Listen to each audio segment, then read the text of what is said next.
said if I leave, I'll be fired. Come on, come on. I got a bad dog.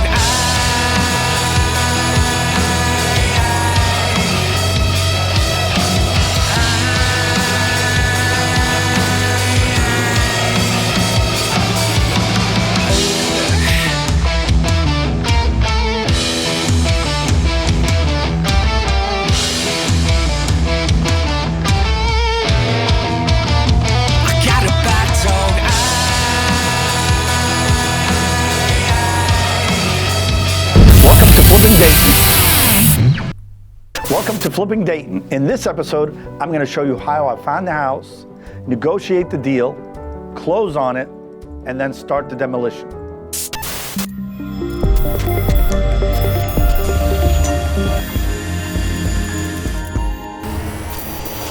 Wasfi Samaan, concert promoter and business owner, turned into realtor. This is an access panel. What is it for?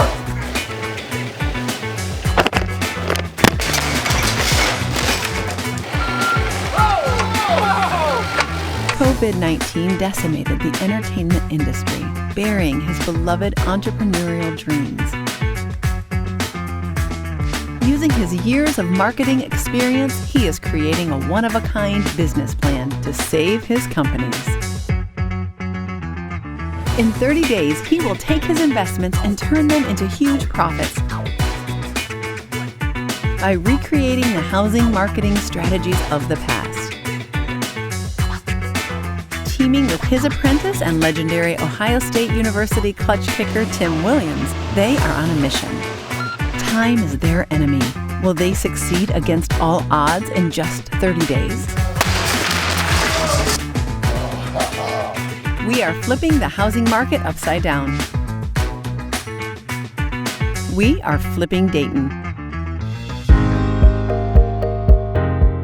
So a lot of the deals that I find is usually driving around town, and a lot of people wonder why I do that. Even as a realtor, looking online is not always the way to find the deals. Sometimes you'll find people that list for sale by owner, and they don't list it even online, not even on Craigslist or any of these sites. And I was driving around and suddenly this one house just it caught my attention. It had all the ingredients of a perfect flip. Because you could tell it's not maintained well. Could be a foreclosure or for sale by owner. Looks like a for sale by owner, but... So some of the things I look for when looking for a flip is a distressed looking property. I look for long grass. You can tell that the driveway is dirty. You can tell that windows are dirty. Roof probably needs to be changed. And also, I want to make sure, though, that it's in the right area. So I look at the neighborhood and make sure that the houses around it are in good condition and people are taking care of their yards. There's not anything in their driveways like old cars. So those are things that you want to make sure that you're looking for in that flip. We're flipping Dayton. So before I found this house in Franklin, me and my partner Charlie went to look at a house in Middletown.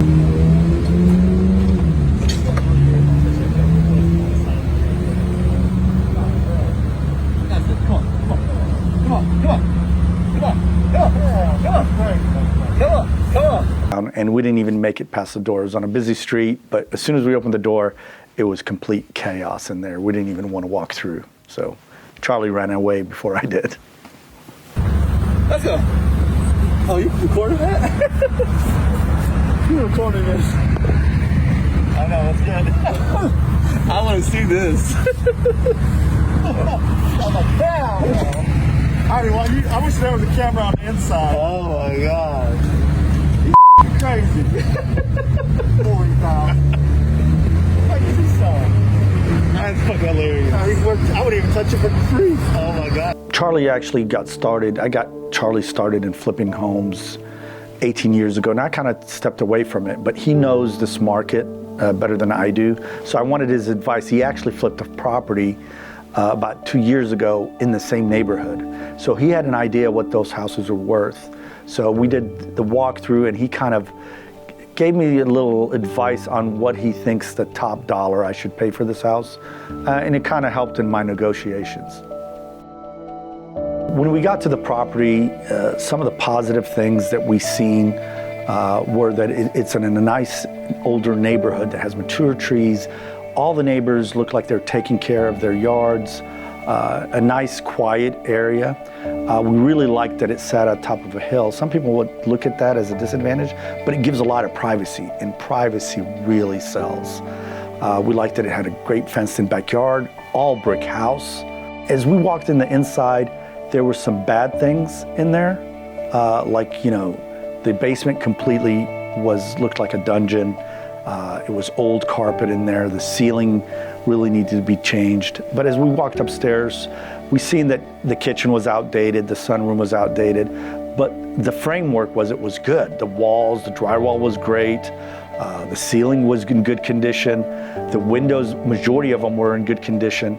So those were positives. So we knew that we didn't have to do as much on that end. Of course, the bathrooms were completely outdated, especially the master with the pink tile. I don't think anybody wants a pink tile except me. Of course, I'm wearing a pink jacket. I don't know if I'd have a pink bathroom, but the pink tile is outdated for sure. So we definitely knew that we had to get that bathroom. What's your thoughts on this? Anything? Just remove the carpet, and you can, you know, The stairs look the good. wood don't look bad at all. I don't like these. Yeah, I'd rather just have. absolutely. Take the ceiling out. Windows, these probably need to be replaced. Yeah, you can do that. Just drywall. Take the Kitchen, bathrooms. bathrooms, yes. What do you like to do in the bathroom? I'll go with probably stand up with a shower. Maybe some You remove this towel. whole inside Yeah. completely? Take it all out and Stone? I mean, not stone, put subway tile. Okay. And you can stagger it as well too. Right. Just a nice light gray. Pull all this up here as well too. Take it all out. New vanity, new bathrooms, new tile here. Replace all this. it's kind of tight for a master. It is small, Right. small bedrooms, but it works. Your thoughts? I like it. I think it's in good shape actually. Right, I thought so too. The homeowner was asking 129, and we knew we weren't going to pay more than 115 based on his experience of the area and how the house looked from the exterior. It's not like anything major, like besides the roof. So he wants what 129. 129. I mean, shoot for 105. See what he says. You know, have to start there. And What's the bottom dollar? Like, I wouldn't go more than 115. yeah. And what are you expecting renovations? Probably no more than 30,000. Gotta take into account roof is 7,000. Probably 30 to 30 max. Anytime I negotiate almost everything, especially real estate, is first I point out to the owner that the negatives in the property. I will just say that this is going to need a lot of work, or point out all the things that need to be changed. It's going to need, complete gutting of bathrooms, new kitchen. I point out the costs. I'm like, this is going to cost over X amount of dollars, 40,000, whatever it may be. Just point out the negatives, and then ask the person for what their bottom dollar is. Usually they will drop right away. Now, people that have experience might not, but most people will drop right away on the first ask. If they drop right away, you ask again and ask them if they could do better. 110? No. You know, I know that you are investors, so How do you know I'm sometimes an investor? you told me. Damn, So I give that's- it away. I gave it away. If they don't drop, you come with a counter offer with a drop. If they do drop again, then you ask again. You keep asking and saying, really, it's gonna point some more negatives. Now, if he stopped, which he stopped after the second. So the first initial drop was 15,000, which was, I was surprised he dropped that fast. Then the second drop was another 3. Now, I countered it to try to get him to go to 105,000, which he didn't. he stuck at with his guns. And, you know, normally I would try to walk away, but I really wanted this house and I thought it was still a good deal, and it was below the $115 I was willing to pay anyway. Sometimes you can't be greedy, just take the price, but this is a great tactic that works almost every time. I don't mind doing it today. So if I get it done, I'll drive down. You can do it tomorrow. Okay. That's fine. Yeah. Just don't sell it to me. Okay, that's a promise. Sorry, I cannot shake hands like that. I know. We'll pound on it. Yeah. So we ended up agreeing to buy the house at $112,000. He was a wholesaler. I knew what he paid for it. He probably made $10,000 to $11,000 on the deal, turn around flipping the house in probably a month or two. Basically, wholesalers are guys that find the deals and sell it to investors. So he did good, but he didn't want to spend the month or so to renovate it. So initially, when I took this property, my projected expenses to work on this project was $40,000. That's what I projected, but I've been doing this a long time, and you always run over budget. You tend to do more work than you expect, and also there's things that come up that you don't expect to happen. There's so many different things that come up. So that's what my budget was, $40,000 to spend on this house.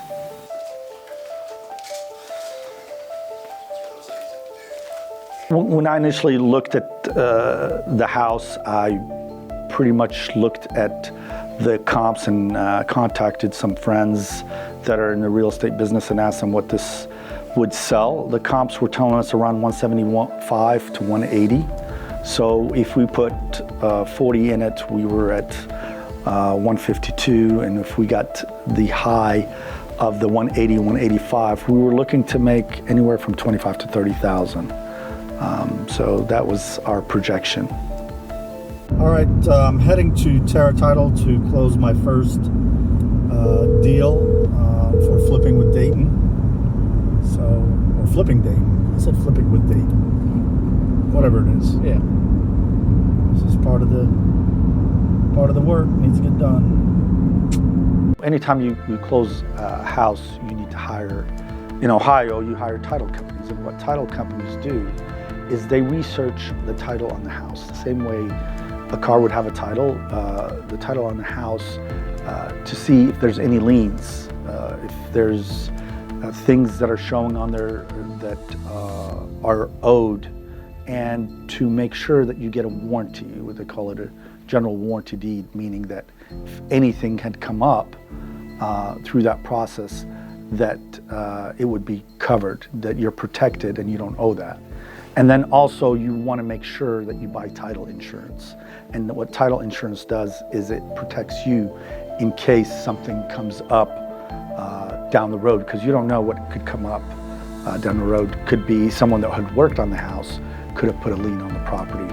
And if they put it too late, you're protected by buying that title insurance. What's up? Are we live?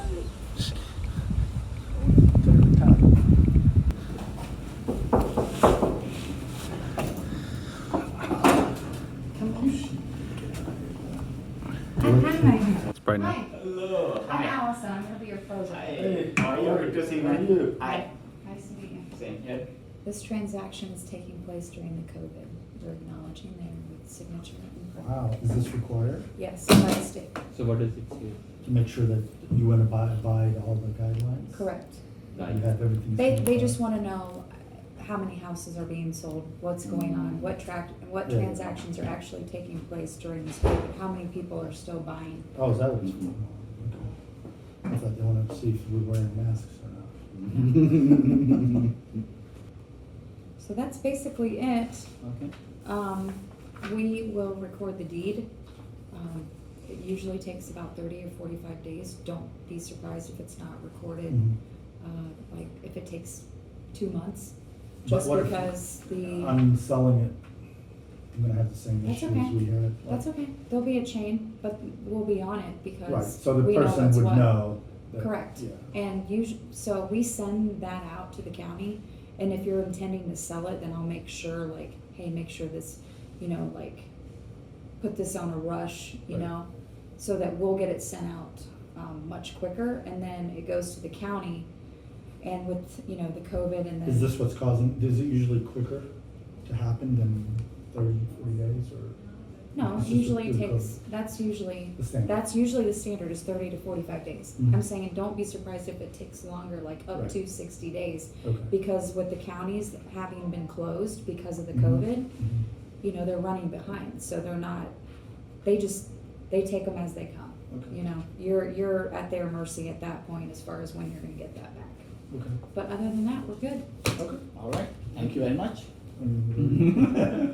All right, thank Nice you. meeting you. Nice meeting you. Thanks a lot. We're gonna meet again. Yes, sir, most probably. Let's see you. All right. Can I get a picture of you three? Sure. Yeah, I want that for mine. All right, we made it to Terra Title and everything went as smooth. It was one of the smoothest closing. No issues arose. Sometimes when you go to a closing, someone might have something that comes up last minute, but this was smooth and great job for what Terra Title did and record pace. We closed this house in 8 days. Just closed on our first flipping Dayton house. So we're probably gonna need to go in before we start working is to do a before video of every single room. Yep. So you've seen it on HGTV. They do that. And then kind of pan over to the new thing. and then it goes over to the new thing. So just closed, got the keys, got the garage opener. I didn't know an opener's a copener. Okay. Take 14. Do you want me to give you a signal that the video is good? Or you got all that? All right, so I closed, got the keys, got the garage door opener. I f***ed the garage door opener. All right, we need another camera behind here filming this action. But you give me the bloopers reel. All right. All right. Why do you start like that? All right, we just closed. I got the keys and the garage door opener, and I'm heading to the house just to do another walkthrough on my own to kind of take everything in. And the first thing that happens, I walk up to the door, and there's a sign on there saying that I'm in violation of grass being long and weeds out there. Like, what a way to start your day.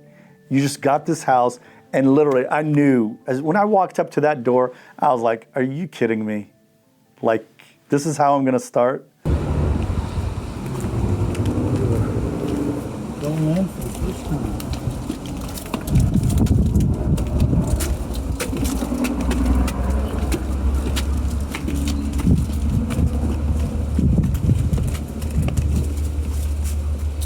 Notice a violation. Well, of course, it's the first day I get this. That's funny. Are you kidding? Like, I closed the first day, and there's a violation on the door. That's just like my luck. I'm smiling about it. Like, wow. We know. What was they complaining about? Weeds. Long grass and weeds. Don't you know it's still closed? Yeah, looks all right. I'm going to post that on social media. But, taking a stride, I ended up calling someone that mows lawns, and he was able to come do it within a couple of days. I tried to call a couple other people. Of course, they kept putting me off, and that's one thing I don't take. If you put me off, I'm going to find somebody else. But we're on track now, and we're back. We're in compliance. Let's just say that.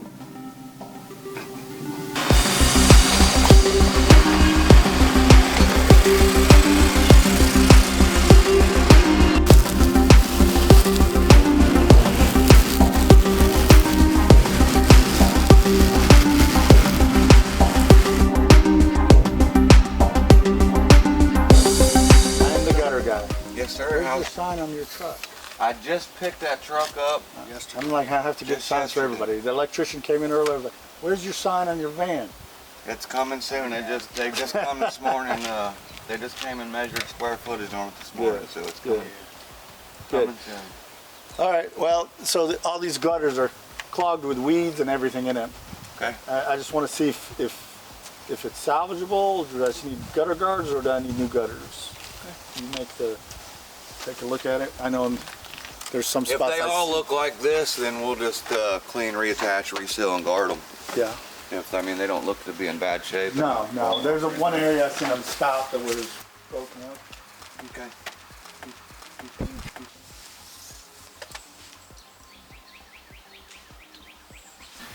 When you go to a client, like what's your deciding factor in when they should be changed and when they shouldn't? A few different things. The way they're attached, like some of them have just old gutter spikes, which they get moisture in them holes and while they're out and they tend to pull apart. So any spike system, if I have to take them down or remove them spikes any at all, I recommend changing them. Number one, you're going to damage, getting them off out of the way, even just loose them up to put guards on them. Like these, they have the spike likes, but they're screws, so they actually grip real good. Right. So it would determine how they're fastened, if they're fastened properly, if they're, if they're up on the roof line where they should be, or are they down real low. Right. So several factors. Put together because when this is put together backwards. Right. It actually comes to the outside of the downspout versus the inside. Yeah. On that side. So once they discolor like that and get mold and stuff on them, obviously I would recommend it. After Brian came and took a look at it, I was lucky I didn't have to replace the front gutters, but we put gutter guards because there's so many. Anytime there's a lot of trees around a house, you want to put gutter guards so they don't clog the gutters. The back we had to change, and then we did some other modifications to help it flow better.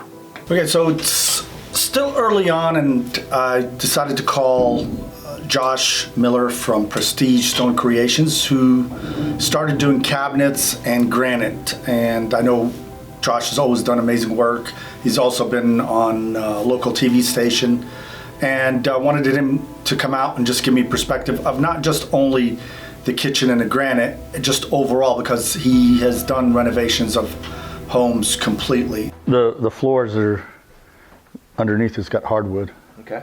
So. Thinking you're going to refinish that or later? Yeah, I think so. Take a look at it. 2 1/4 oak. Yep. That's pretty nice. Okay. Just depends on if I sand it. Yeah, you just have to sand it down a little bit. Yeah. You can stain it, restain it whatever color you wanted. Yeah, it looked real good. So when he came out and we discussed, the type of cabinets we should get and granite, and then gave him a tour of the whole house and got some good feedback from him. Or something? I bet they'd love that room down here. Yeah, for Driveway sure. access. That's where you're gonna keep the bunnies? I don't know what they had in there. Bunnies or chickens?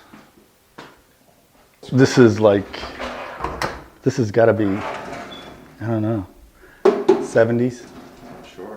They're so heavy. The ones in my show are like flimsy. Oh yeah. How many shutters is in there? Oh wow. What would you do for that? Would you just the resale value is on those? Yeah, that's what I told somebody. I'd take them down 100%. Yeah. It looks old. I mean, I don't know. The windows may be fine behind there, but these shutters, you have to take these down. The windows, not that great. I've got a window company that's going to come. Kitchen, we're still in limbo whether to,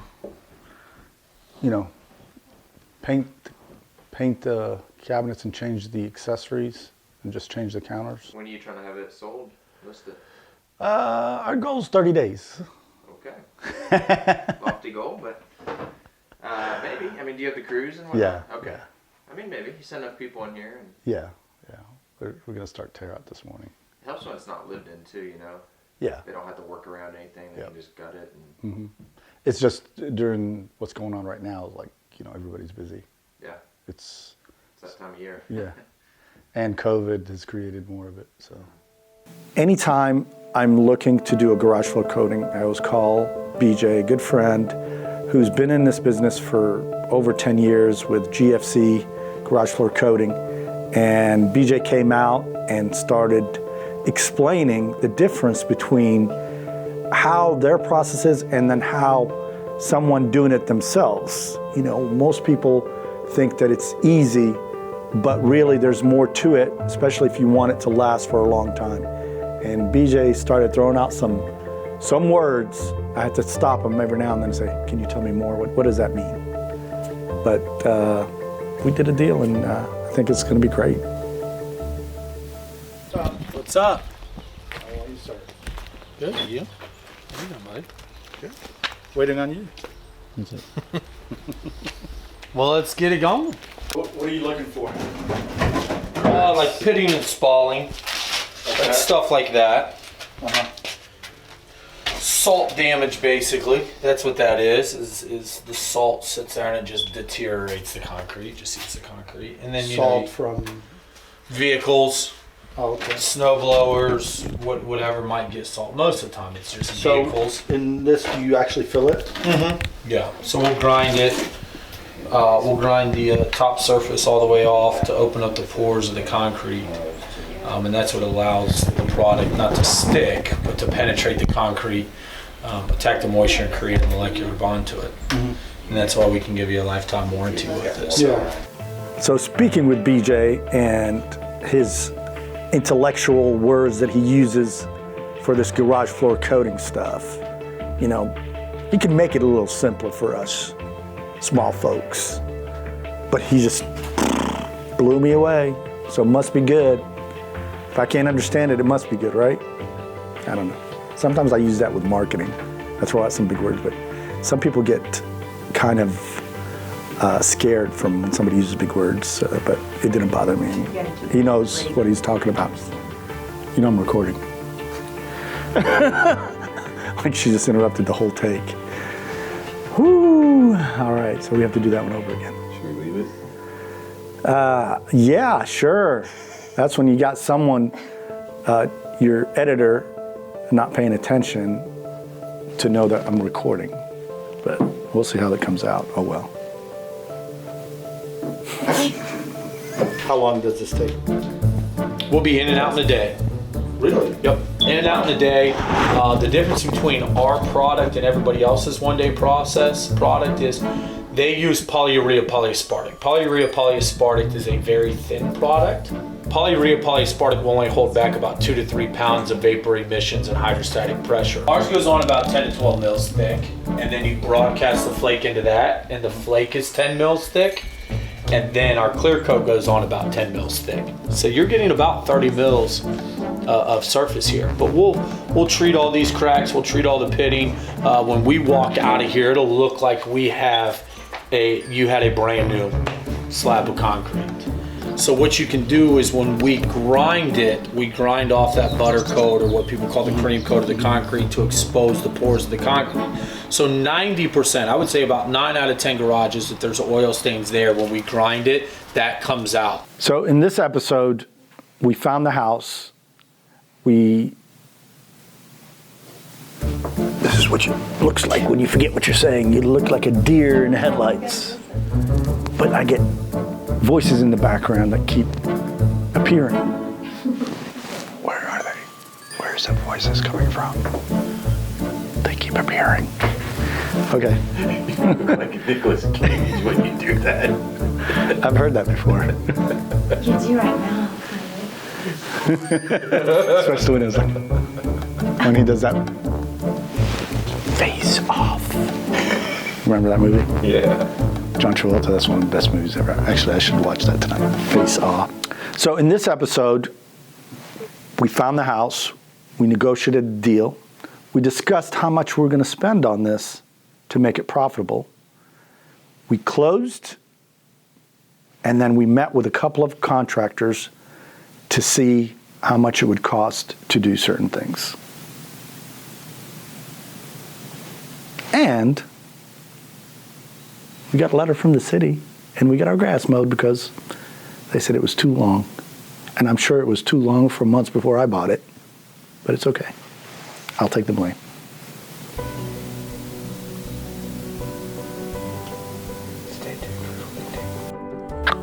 Welcome to Flipping Dayton. In this episode, you're gonna see the finalization of all the demo work being done and me meeting with contractors and negotiating the best prices. Okay, demolition has started, and of course, a lot of people have a hard time picking what they should demolish completely, what they should rehab. And it depends what you're doing with the property. If you're renting it, you might not need to do as much as I'm gonna do with this property because I want an amazing impression when people walk into this house.